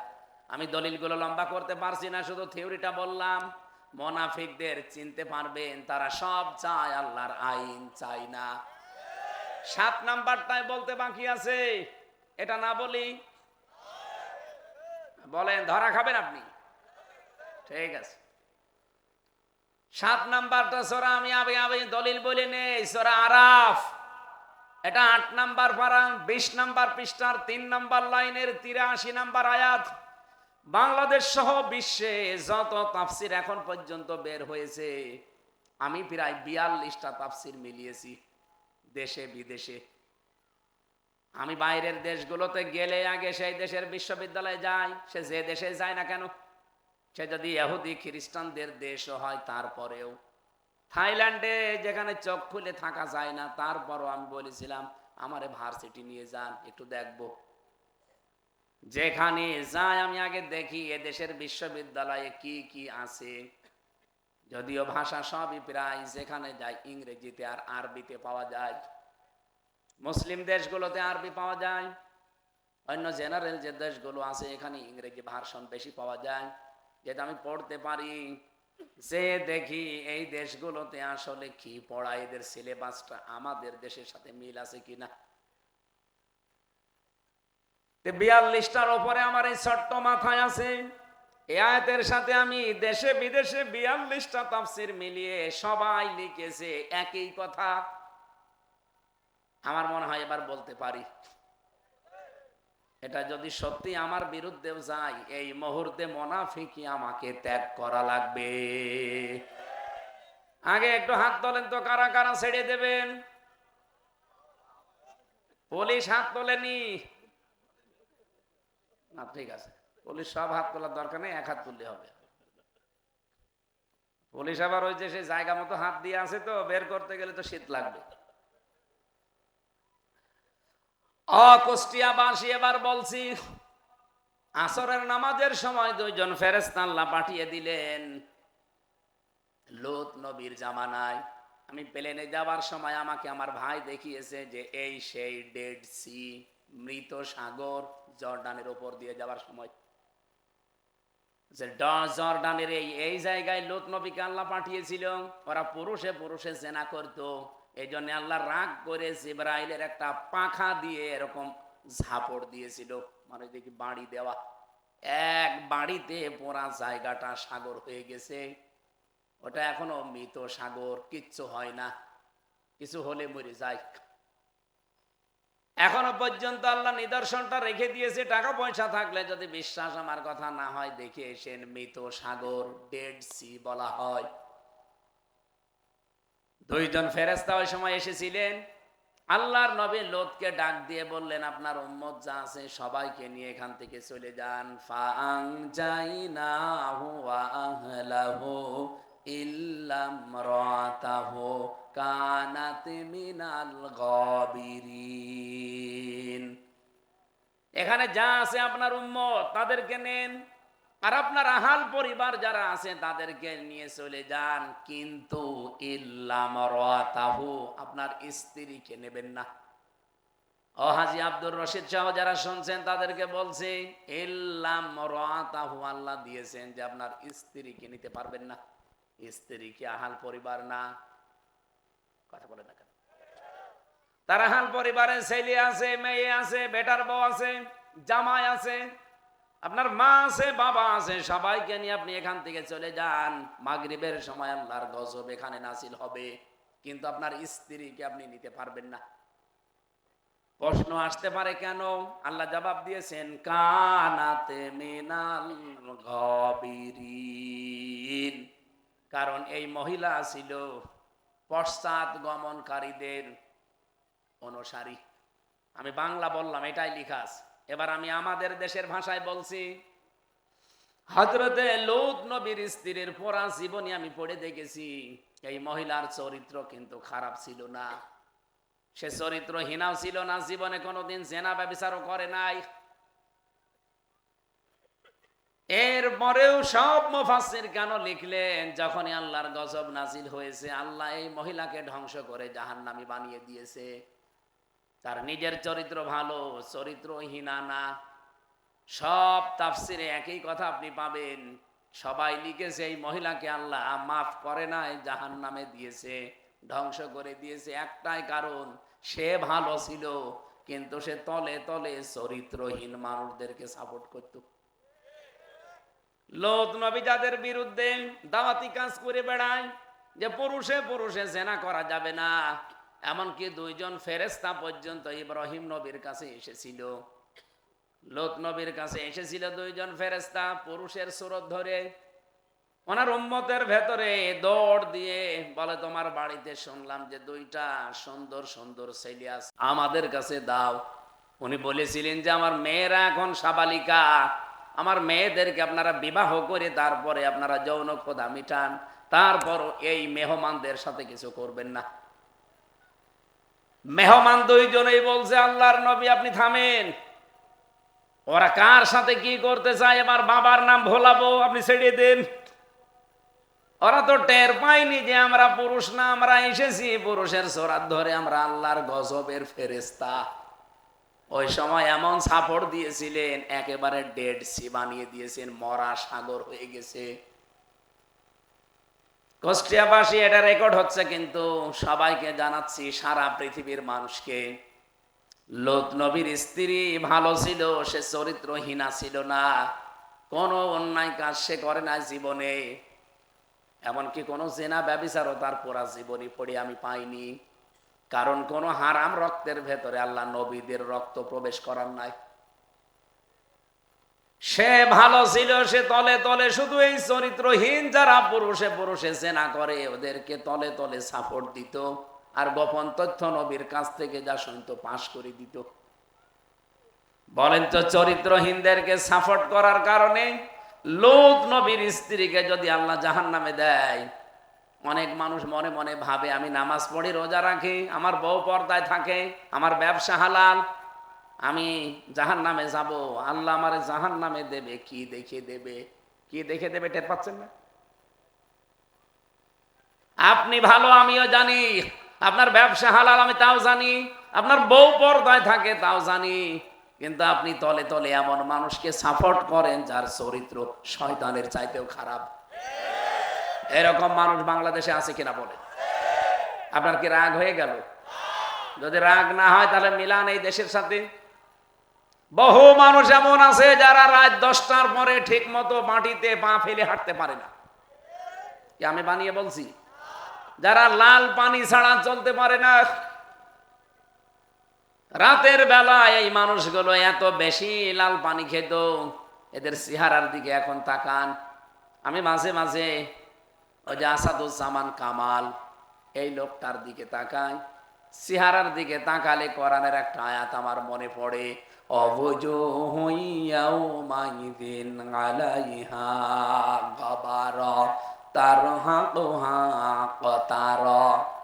আল্লাহ বলেন কিছু চেহারা আমি কালো বানিয়ে দেব আল কাতরার মতো। এই যে কাতারা, এর আগে আলিফ লাম দিলে হয় আল কাতরা। এই শব্দটা আরবি শব্দ, আমরা বাংলায় ব্যবহার করি। আল কাতরা বাংলা নাকি? এটা আরবি। বাংলায় বলি ওখানে আলিফ লাম লাগিয়ে দিলে আল কাতরা হয়ে যায়। আর চেহারার দিকে তাকাবেন, আমার এই মোবাইলে আছে, এত কালো হয়ে গেছে চেহারাটা, মনে হচ্ছে জাহান্নাম থেকে কেবল উঠে আসলো। এ লোকটা জীবনে যত মদ খাইয়েছে, যারা তার সাথে ডিউটি করেছে, আমি শুনেছি ওই মানুষগুলো বলেছে যে ওর পুরা জীবনটাই চলেছে মদের উপরে। কথাবার্তারাও টাল মাটাল বলতো। বহু নেতা আমরা এদেশে এখনো পর্যন্ত দেখতে পাই যে মানুষগুলো চরিত্র ঠিক নেই, উল্টা পাল্টা চলে। এই জন্য আপনাকে আমি সতর্ক করছি, মুনাফিকের এই জাত যেন আপনার ভেতরে না থাকে। নিজে ভালো কিন্তু এমন মানুষকে আপনি সাপোর্ট করেন যার চরিত্র ভালো না, আপনি কিন্তু জাহান্নামে যাবেন। আপনাকে জাহান্নামে না দিলে এই লূত নবীর স্ত্রীকেও আল্লাহ জাহান্নামে দিতে পারবে না। তার যা অবস্থা, আপনার অবস্থা আরো খারাপ। তা তারে দেবে, আপনারে দেবে না, একটা অফিসার হয়ে যাবে না? এই জন্য নিজেকে এখনই কন্ট্রোল করা দরকার না? দরকার না? সূরা আলে ইমরান থেকে যেহেতু আয়াত পড়েছি, 102 নাম্বার আয়াত, আল্লাহ এখানে শুধু ইমানদারকে ডাক দিয়েছেন, কোন বেঈমান আজকের আয়াতের ভেতরে নেই। এই জন্য বেঈমান থাকলে তাড়াতাড়ি চলে যান। ওই যে দুজন চলে যাচ্ছে, যান তাড়াতাড়ি যান। ছোট বেঈমান, ছোট মানুষ এখন ইমানই আনে না। বড় মানুষ উঠে দেখেন কি বলি, জীবনে উঠবেন না। এই সাদা, তাড়াতাড়ি যাও।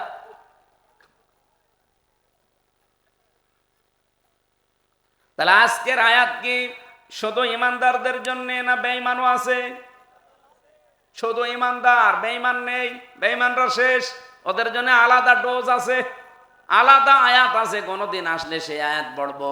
যেমন ইয়া আইয়ুহাল্লাযীনা কাফারু, আল্লাহ বলেন হে কাফেরেরা, ওটা ওদের জন্য। এখানে আছে ইয়া আইয়ুহাল্লাযীনা আমানু, ওহে যারা ঈমানের দাবি করো তাদেরকে বলছি। আমার বিশ্বাস এখানে আমাদের ভালো কাজ ভালো লাগে, অন্যায় দেখলে আমাদের খারাপ লাগে। বলেন বলেন। হ্যাঁ, এবার আমাদেরকে আল্লাহ কি আদেশ দিলেন দেখেন, ইত্তাকুল্লাহ, আমি আল্লাহকে ভয় করো, নারী হও আর পুরুষ হও। কিভাবে ভয় করবা? হাক্কা তুকাতিহি, যেভাবে ভয় করা উচিত। কিভাবে ভয় করা উচিত? এই আয়াতের তাফসীর পড়তে গিয়ে পেয়েছি, আমি আগে পড়াটা অর্থ করে নেই। ওয়ালা তামুতুন্না ইল্লা ওয়া আনতুম মুসলিমুন, আর মুসলমান না হয়ে তোমরা মরবা না। এই ঘোষণা কার? আয়াতের ভেতর আমরা কয়েকটা জিনিস অলরেডি পেয়েছি। এক নম্বরে ইমানদারকে আল্লাহ ডাক দিলেন, কোন বেঈমান এখানে আর থাকতে পারবেন না, কারণ এই আয়াত শুধুমাত্র ইমানদারদের জন্য। 2 নম্বরে তাকে ভয় করা লাগবে, ভয়ের সিস্টেম কি আমি বলবো। 3 নম্বরে ভয় করার মতো ভয় করা লাগবে। 4 নম্বরে মরা যাবে না। 5 নম্বরে মরা তো লাগবেই, কারণ কুল্লু নাফসিন যায়িকাতুল মাউত, মৃত্যুবরণ করাই লাগবে। আল্লাহ বলছেন মরা যাবে না, মরতে হবে, কিন্তু মুসলমান না হয়ে মরা যাবে না। 4-5টা জিনিস আমরা আয়াত থেকে অলরেডি বের করেছি। এবার আসেন একটা একটা করে আমরা ব্যাখ্যায় যাই। আল্লাহর ভয় কাকে বলে? হযরতে ওমরকে আবু দারদা রাদিয়াল্লাহু তাআলা আনহু জিজ্ঞাসা করেছিলেন তাকওয়া কাকে বলে। তিনি বললেন তাকওয়া কাকে বলে তুমি যদি উদাহরণ দিয়ে দেখতে চাও, কাঁটা যুক্ত কোনো পথে কি তুমি কোনোদিন পাড়ি দিয়েছো যে দুই দিকে পাহাড়, মাঝখানে রাস্তা কিন্তু কাঁটা বিছানো? হ্যাঁ, এরকম রাস্তায় আমি গেছি যে কাঁটা আছে চারিদিকে। খুব ভালোভাবে দেখে দেখে আমার শরীরের কাপড়গুলো, পা গুলো দেখে দেখে ফেলেছিলাম। হযরত ওমর বললেন এইটাই হচ্ছে তাকওয়ার আসল উদাহরণ। দুনিয়া ঠিক এরকম পাপে ভরা থাকবে, পাপের কাঁটায়। নিজের শরীর, নিজের মন, নিজের পরিবার, সমাজ, রাষ্ট্রকে ঠিক এইভাবে মেপে মেপে ফেলা লাগবে। এরকম পরিবেশ তৈরি করা লাগবে। সেইটা তৈরি করতে হলেই তো আপনাদের রায় যখন চাই তখনই আপনার কাছে রাজনীতি মনে হয়। কিয়ামত পর্যন্ত যদি এই দেশে আল্লাহওয়ালা হতে চান, তাকওয়াবান হতে চান, আল্লাহ ভীরু হতে চান, জায়গাগুলো আগে কাঁটা মুক্ত হওয়া লাগবে। নাই তো পুরাটাই কাঁটা। এখান থেকে ভাদেলিয়া পর্যন্ত আপনি যাবেন কি করে? যেখানে পা ফেলবেন জায়গাটা তো অন্তত কাঁটা মুক্ত হওয়া লাগবে। সব জায়গায় পাপের কালিমা দিয়ে পরিপূর্ণ করা, এখান থেকে ভাদালিয়া পর্যন্ত যাওয়া সম্ভব না। সম্ভব হতো যদি এই পথটা পুরা মসৃণ থাকতো, কাঁটা মুক্ত থাকতো। এটা কাঁটা মানে এই খেজুরের কাঁটা না, বড়ই কাঁটা কি কুলের কাঁটা না, এই কাঁটা হচ্ছে পাপের কাঁটা। এই পাপের কাঁটা দিয়ে পুরা পৃথিবী আশ্রয় লাভ করা। সবাই চলছে এই পাপের কাঁটার দিকে, আমি শুধু উল্টা দিকে চলি। এই জন্য হালাল খাবার খেয়ে যারা দুনিয়ায় বেঁচে থাকেন, এটা যে কত বড় জিহাদ আপনি টের পান না। তাই সবাই চলছে একেবারে স্রোতে, আমি শুধু স্রোতের বিপরীত চলছি। এটা একেবারে ছোটখাটো কাজ না। আমার পাশের দোকানদার, সে হারাম খাবার উপায় করার জন্য, হারাম টাকা উপায় করার জন্য একেবারে 180 মাইল বেগে চলছে। কিন্তু আমি হালালের উপরে টিকে থাকতে গিয়ে ওর মাসে লাভ হয় 3 লাখ টাকা, আমার লাভ হয় মাত্র 6,000 টাকা। এরকম কঠিন অবস্থায় যারা টিকে থাকতে পারে, এই মানুষগুলো আমার আল্লাহর বন্ধু। অত সহজ না। হাক্কা তুকাতিহি দিয়েছেন আল্লাহ যে ভয় করলেই হবে না, ভয় করার মতো ভয় করো। গাড়িতে আমরা যারা যাই, বিশেষ করে বাসে, আপনি দেখবেন যদি বিট বাঁধে, কোন জায়গায় যদি ভাঙ্গা থাকে, হঠাৎ গাড়ির ড্রাইভার আগে থেকেই বলে দেয় যে সামনে বিট আছে, সবাই সতর্ক। বলে না? কেন বলে বলেন তো? গাড়িতে আমরা যারা আছি, কিছু কি অসতর্কতা কেউ আছি? সবাই তো সতর্ক হয়ে আছি, সবাই যে কোনো একটা জিনিস ধরে আছি। তারপরেও ড্রাইভারে কথা বলে কারণ সামনে একটা বড় বিপদ। আপনি যদি আরো সতর্ক না হন, সামনে বিপদ, আপনি একটা অঘটন ঘটে যেতে পারে। রব্বুল আলামিন বলেন ভয় করলেই তো হবে না, ভয় করার মতো ভয় করা লাগবে। সত্যি যদি ভয় করার মতো কেউ ভয় করে, এমন জায়গা থেকে আমি আল্লাহর রিস্কের ব্যবস্থা করব, ওই লোকটার জীবনে কল্পনাও ছিল না যে এখান থেকে রিজিক আসতে পারে। আমার জীবনের নিজের প্রথম ঘটনা বলছি আমি শিক্ষার জন্যে। কুষ্টিয়াতে আমি কিন্তু নতুন। আমার সবচাইতে বেশি পরিচিত জেলা বরিশাল, এরপরে চুয়াডাঙ্গা, কুষ্টিয়া 3 নম্বরে। আমি এতদিন পরিচিত ছিলাম না। আমি এসেছি কুষ্টিয়াতে, যদিও আমার বাড়ি কুষ্টিয়ায়, আমি এসেছি ভার্সিটির কারণে। বিশ্ববিদ্যালয়ে চান্স না পেলে আমি কুষ্টিয়ায় আসতামও না। হয়তো ঢাকাতে অথবা বরিশালে আমার জীবন কেটে যেত। ছোটবেলা থেকে আমি ওখানে। এখানে আসার পরে প্রথমে আমি কুষ্টিয়ার ওই যে চাউলের বর্ডার মোড়, আপনারা নাম করা জায়গা, ওখানে আমি জমার নামাজের দায়িত্ব নিয়েছিলাম বিশ্ববিদ্যালয়ে ভর্তি হয়ে 1st ইয়ারে। কিন্তু কোরআনের কথা যতটুকু জানতাম, যেভাবে বুঝতাম, ওইভাবে আমি ডেলিভারি দিতাম। আশপাশের বিভিন্ন জায়গা থেকে মানুষও আসতো শোনার জন্যে। কিন্তু আল্লাহর ইশারা, ওই সময় একেবারেই মানে গোল্ডেন টাইম, হাসিনার 11 সালে গোল্ডেন টাইম। ওখানে দায়িত্বে যে আছে সভাপতি, সেক্রেটারি, ক্যাশিয়ার, 3 জনে ওই এলাকার আওয়ামী লীগের নেতা। আমি তো ওই রকম অত কিছু বুঝতাম না। এসেছিলাম কেবল কওমি মাদ্রাসা থেকে, আলিয়া মাদ্রাসা থেকে। অত মানে ঘোর পেশ আমি জানি না, যা পড়ি তাই বলে দেই, মানুষেরও ভালো লাগে। হঠাৎ করে একদিন আলোচনা করেছিলাম ডিশ অ্যান্টিনার বিরুদ্ধে। ডিশ চেনেন? ওই মসজিদের যিনি ক্যাশিয়ার, ওনার আবার ডিশের ব্যবসা। ওনারা আমি সরাসরি সামনের কাতারে পেয়ে বললাম, হয় আপনি থাকবেন নাই আমি থাকবো, কারণ মসজিদের ক্যাশিয়ার ডিশের ব্যবসা করতে পারে না। আপনি উলঙ্গ ছবি চালাবেন রাতের বেলা, চালায় না? এইরকম জিনিস আপনি আর আপনি মসজিদের ক্যাশিয়ার, মানে হয় আপনি বাদ দেন নাই আমারে বাদ দেন। মানে বুঝলো উল্টো, উল্টা বুঝে দিল আমার নামে মামলা। বলছে এ শিবির করে, শিবিরের ক্যাডার রক কেটে বেড়ায় আন্দাজে, অথচ আমি শিবিরের কিছুই না। জমান নামাজ পড়ে বের হচ্ছে, দেখি পুলিশ এসেছে এক গাড়ি, ওসি সাহেব সহ। তখন ওসি ছিল আসাদুজ্জামান, গোপালগঞ্জের মাল। এসে আমারে হ্যান্ডকাপ দিয়ে গাড়িতে তুলে ধরে নিয়ে গেল। তখন জীবনে প্রথম পুলিশের গ্রেপ্তার, ভয় ভয় লাগছিল, আল্লাহ পিটাই কিনা। নিয়ে গেল আগে হাজতখানায়, সারাদিন রেখে দিলেও।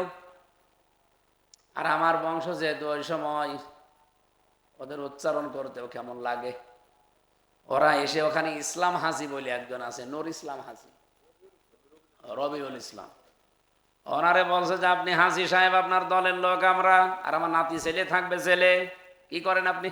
বলতে ঠিক আছে আমি দেখছি। উনি আসলো, প্রায় এসার পরে এসে ওসি সাহেবকে কি যেন বললো, ওসি সাহেব বলছে ঠিক আছে আমরা ছেড়ে দিচ্ছি।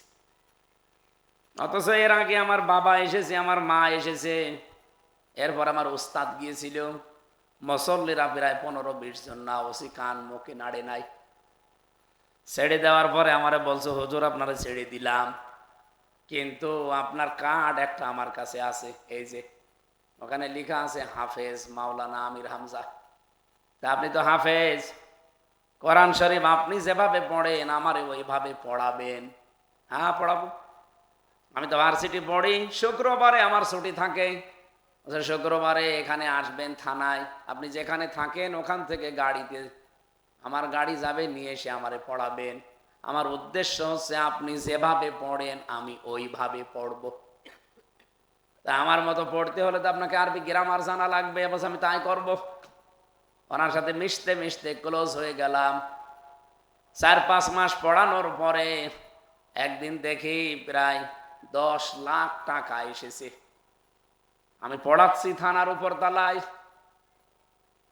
টাকা একজন নিয়ে এসে বলছে স্যার এই টাকাগুলো নেন আর আমার ওই মালটা ছেড়ে দেন। আমারে বলছে হুজুর এটা কি নেবেন মানে আপনারে পড়াচ্ছি কি? আর ওই দিনই আল্লাহর ইশারায় ছিল ঘোষের আয়াত, লা তাকুলু আমওয়ালাকুম বাইনাকুম বিল বাতিল, এই আয়াত পড়াচ্ছিল। যে আপনারে পড়ালাম কি, যে ঘোষ খাওয়া যাবে না। আর আপনি বলছে তো ঘোষ না, তো হাদিয়া, হাদিয়া হাদিয়া আপনারা সরকার দেয় না। সরকার তো ঠিক আপনারে হাদিয়া দেয়, আবার কিসের হাদিয়া নেবেন? ওই সময় দেখলাম গরম দিল লোকটারে, বেটা বেয়াদব, আমি কোরআন পড়ে আর তুমি ঘোষ দিতে এসেছো, যা এখান থেকে দূর হয়ে যা, তাড়িয়ে দিল। পরবর্তীতে নিয়েছে কিনা আমি জানি না, নিলেও নিতে পারে না নিলেও নিতে পারে। তা আমার এখানে বিষয়, যেই লোকটা আমাকে ধরিয়েছে সেই লোকটার 2টা মেয়ে ছিল, আমি বানিয়ে না, এটা তার কাছেও যাবে রেকর্ড। 2টা মেয়েই তার বেরিয়ে যাওয়া বলে না, কি বলে এটা, হ্যাঁ এইটাই ঘুরে চলে গেছে। এলাকায় তার সম্মান প্রায় শেষ। কয়দিন পরে শুনলাম সে লোকটা হাফ পাগল হয়ে গেছে, তার স্ত্রী পাগল হয়ে গেছে। সেই হাফ প্যান্ট পরে ওই চাউলের বর্ডার মোড়ে শুধু নাচানাচি করত। আমার কষ্ট হয়েছিল কয়দিন, কারণ জীবনে প্রথম গ্রেপ্তার, ওই প্রথম হাজতে যাওয়া, আর এমন মানুষের সাথে যে ছিলাম, মানে 24 ঘন্টার ভেতরে সব সময় টাল থাকে, এরকম মানুষের সাথে আমার রেখেছিল প্রথমে। ওই যে মদ খায়, এরকম গাঁজা খায়, এই মানুষ। কষ্ট হয়েছে ঠিক। বের হওয়ার পরে এই যে 3-4 মাসের পরে আল্লাহ পাক পোড়াটা উল্টিয়ে দিয়েছে। আমাকে ডাক দিয়ে বলছে ওসি সাহেব, যে কোরআন শরীফ পড়ি আমি যতটুকু বুঝলাম, যে অন্যায়ের পক্ষে থাকা যাবে না, অন্যায়ের বিপক্ষে সব সময় অবস্থান নেওয়া লাগবে। আপনি যে কোনো দোষ করেননি এটা আমি আগেও জানতাম, কিন্তু ওই সেক্রেটারি ওই ক্যাশিয়ার আমাকে এসে টাকা দিয়েছিল, বলেছে ওই হুজুর একটু টাইট দিবা, এই কারণে আপনারা কিছু করলাম, আপনি আমারে মাফ করে দিয়েন। মাফ তো করে দিয়েছি, এখন কি বলতে চান? আমারে বলছে আপনি যতদিন এখানে আছি আপনি কোরআনের কথাগুলো সঠিকভাবে তুলে ধরবেন, কেউ কিছু বললে আমি আছি। আমার প্রশ্ন হচ্ছে, কোন মানুষ যদি আল্লাহকে সত্যি ভয় করার মতো ভয় করে চলতে পারে, এমন জায়গা থেকে তার বিপদ কেটে যাবে, সে ধারণাও করে না যে বিপদ কাটতে পারে। আমি কোনোদিন ভেবেছিলাম যে ওসি আমার কাছে পড়বে, এমনকি আমার বিশ্ববিদ্যালয়ে যত খরচ, যত বইপত্র কেনা সব ওই আল্লাহর বান্দা দিয়ে দিত। আমি মাঝে মাঝে বলতাম, স্যার আপনি টাকা দিচ্ছেন, হুজুর এ টাকা আমার বেতনের টাকা, আর ওই যে টাকা আসে ওইটা আমি অন্য কাজে লাগাই। ঘোষ খাবে, কিন্তু ওই টাকা দিয়ে কোরআন শরীফ কিনা, হাদিস কিনা, তাফসির কিনা কিনতো না, বলছে এটা আমার বেতনের টাকা, আমি ওই টাকা নেই কিন্তু আপনাকে দেই না, আমি অন্য কাজে লাগাই। সত্যি যদি এখনো আমরা ভয় করার মতো ভয় করে চলতে পারি, কপাল আল্লাহ খুলে দেবে, কারণ হাক্কা তুকাতিহি আল্লাহ এমনি দেয়নি।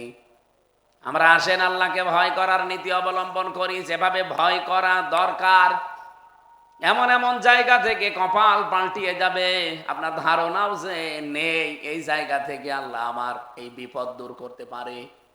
ওয়ালা তামুতুন্না ইল্লা ওয়া আনতুম মুসলিমুন।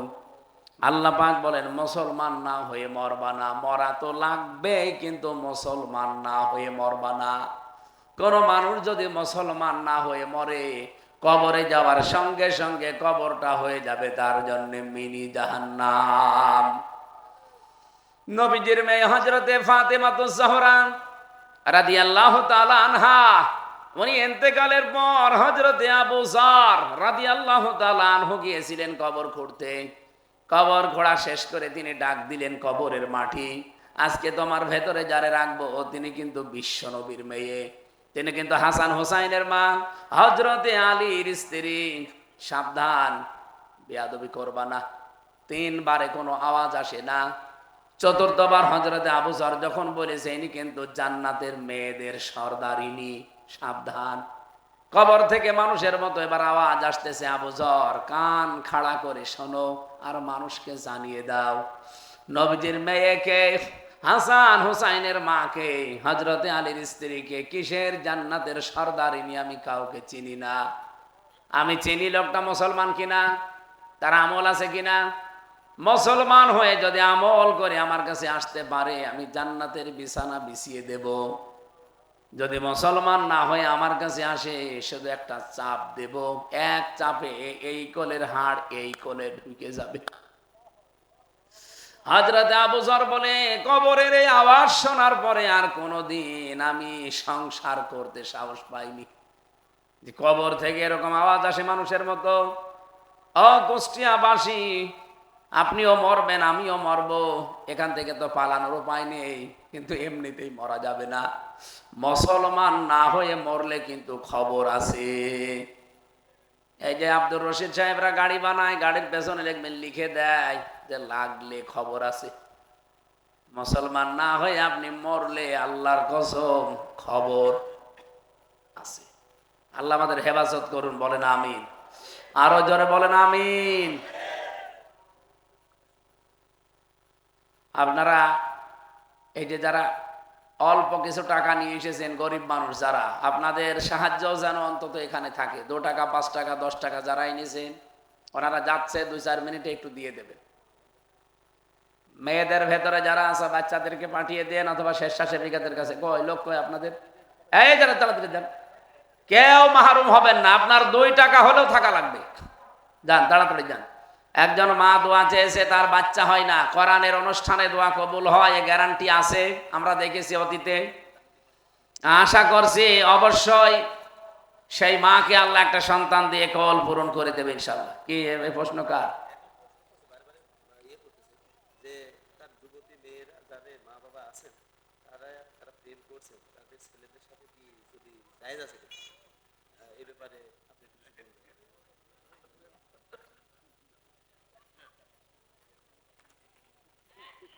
যে যুবক যুবতী যারা শয়তানের ধোকায় পড়ে এই যে প্রেম প্রীতি করে, এখন মা বাবা মেনে নেয় না। ওরে বাবা, মা বাবা বাধাও দিতে পারবে না। এই প্রশ্ন লিখেছে আমার মনে হয় ওই ঠিক ওই দুইজন। না না, মা বাবার অনুমতি তো লাগবে। এত কষ্ট করে মানুষ করছে, তাদের অনুমতি লাগবে। বিয়ে করলে বিয়ে হয়ে যাবে ঠিক, কিন্তু অনুমতি নেওয়া লাগবে ভাই। যারা এই কাজ করেছেন, যদি মেয়ে সাবালিকা না হয়ে নাবালিকা হয়, তাহলে তার গার্জিয়ান তার বাবা অথবা তার বড় ভাই। এই জন্য সাবধান, এরকম কাজ যদি করেও ফেলেন কেউ, এদের অনুমতি নিয়ে খুশি করে রাজি করে তারপরে করবেন, তাছাড়া হবে না। বাধা দিলে, বাধা দিয়ে আর কি করবেন? ওরা তো কাজ করেই ফেলেছি। যারা আশপাশে আছেন একটু তাড়াতাড়ি করেন, আমরা হাজী সাহেবের কাছে কিছু কথা শুনে মোনাজাত করে দিই। আল্লাহুম্মা আমিন। লা ইলাহা ইল্লা আনতা সুবহানাক।